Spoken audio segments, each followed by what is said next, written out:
All right, so we're back looking at weeds again. We're going to talk a bit about that because basically, again, a weed is just something that's growing where you don't want it. And plants are pretty simple. They basically exist to make more of themselves. And how they do that, because you have two types of plants.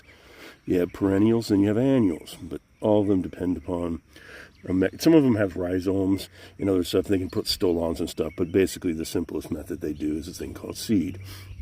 And the way to control them is to render them unable to make seed and or destroy them before they make seed.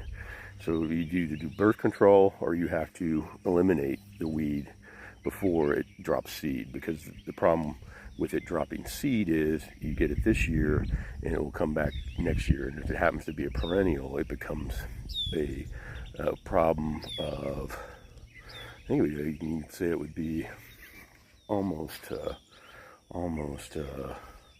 logarithmic in problem on that. If you allow a perennial to continue doing its stuff. When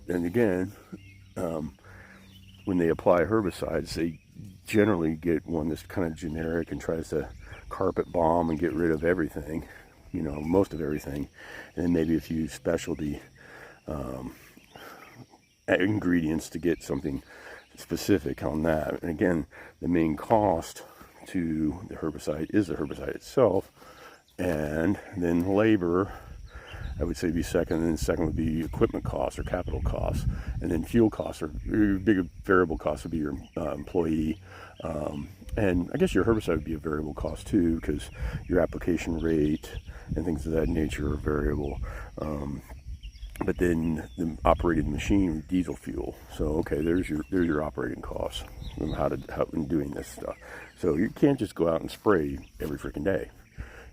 You wouldn't make any money off your crop.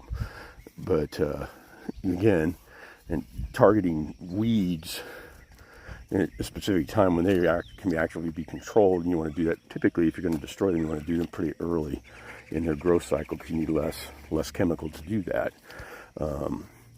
And if you're doing a mechanical method, you can do that at any time up to it making seed or making more of itself. So you have a little bit more time on that. I always thought it was amazing they still use crop dusting here in the Delta, but the main benefit of the crop dusting is you can apply things independent of what the soil conditions are. If it's muddy, you can't get a tractor out there.